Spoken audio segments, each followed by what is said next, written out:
Hmm? Yang nonton sepak bola pasti tahu.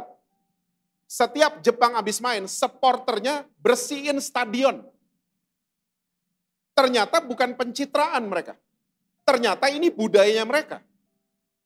Waktu saya cek, ternyata orang-orang Jepang itu dari kelas 1 SD sampai 3 SD, itu anak-anak SD kelas itu gak belajar mata pelajaran.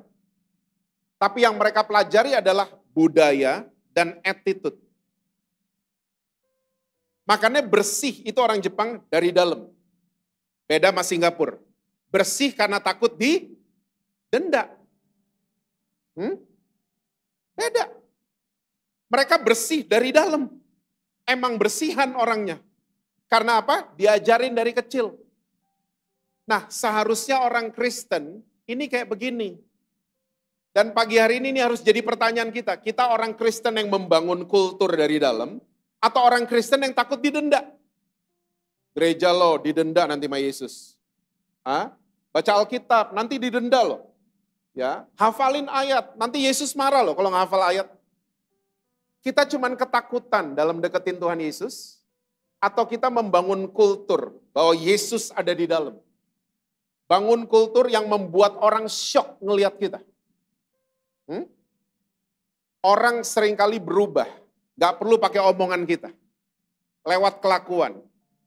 Makanya kalau saudara baca 2 Korintus di pasal-pasal sebelumnya, Rasul Paulus mencatat bahwa kita nih suratan yang terbuka. Ini dia nih, ya, kecerdasan spiritual.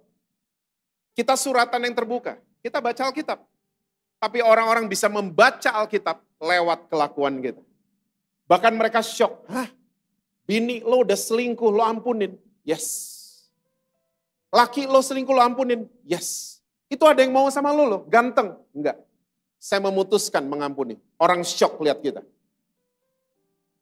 Saya percaya yang model begini banyak di GSJS jam 8 pagi.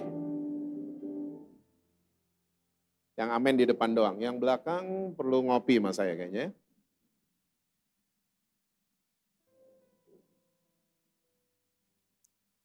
Saudara mesti tahu, waktu kita terus jadi agamawi dalam ikut Tuhan Yesus, kita akan terus deketin dia pakai usaha, pakai kekuatan sendiri, pakai tekad sendiri.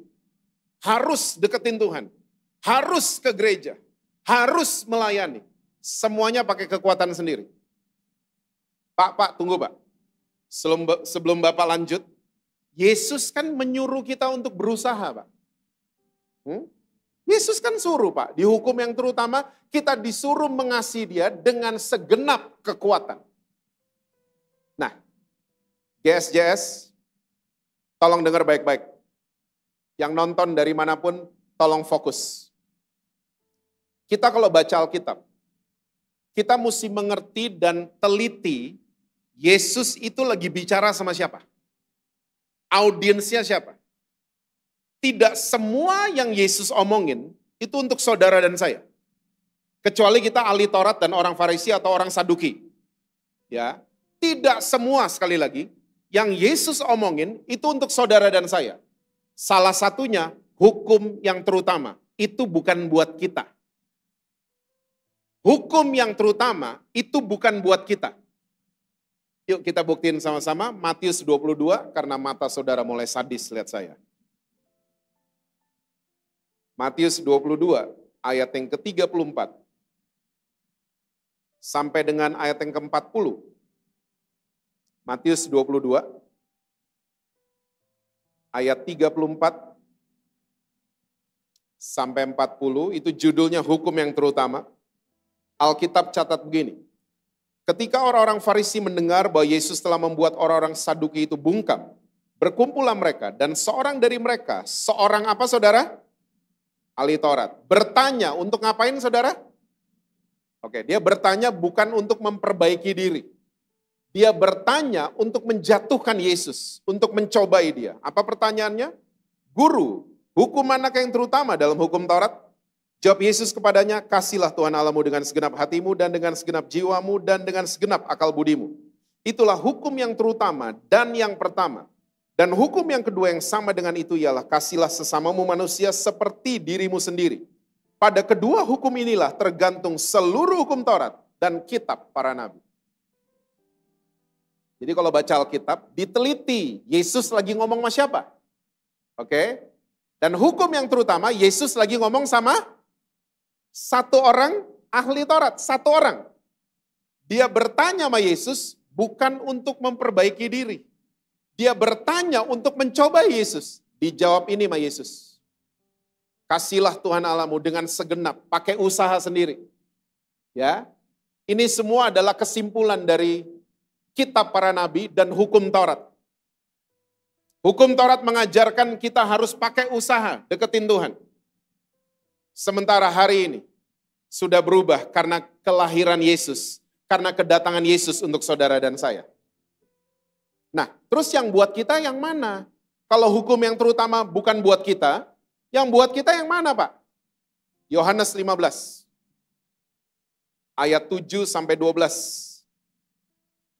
Yohanes 15. Ayat yang ke-7 sampai dengan ayat yang ke-12. Yesus bilang begini, "Jikalau kamu tinggal di dalam aku dan firman-Ku tinggal di dalam kamu, mintalah apa saja yang kamu kehendaki dan kamu akan menerimanya. Dalam hal inilah Bapa-Ku dipermuliakan, yaitu jika kamu berbuah banyak. Dan dengan demikian kamu adalah murid-murid-Ku. Seperti Bapa telah mengasihi aku, demikianlah juga aku telah mengasihi kamu. Tinggallah di dalam kasih-Ku itu. Jikalau kamu menuruti perintah-Ku, kamu akan tinggal di dalam kasih-Ku, seperti aku menuruti perintah Bapa-Ku dan tinggal di dalam kasih-Nya.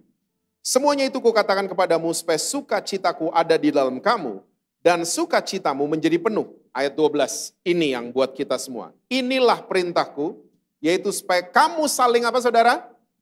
"Mengasihi. Seperti aku" apa saudara? "Telah mengasihi kamu." Password kita hari ini mesti dirubah. Dari tekad jadi telah. Rubah passwordnya. Agama mengajarkan tekad, usaha. Pakai kekuatan sendiri. Enggak. Mulai pagi hari ini percaya, kita telah disayang duluan sama Tuhan Yesus.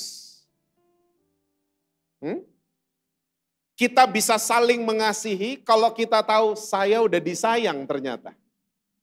Makanya saya nggak pernah bosan mengatakan ini. Jadilah orang Kristen yang kasih lihat saya disayang Tuhan. Jangan lagi jadi orang Kristen yang mau kasih lihat saya sayang sama Tuhan. Mau kasih lihat sama keluarga, nih gue kebaktian.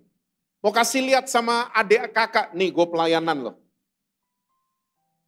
Pernah lihat orang-orang yang mau kasih lihat saya sayang sama Tuhan, semua Instagramnya lagi angkat tangan postingannya. Minggu ini angle kanan, minggu depan angle kiri, minggu depan black and white, pokoknya lagi angkat tangan.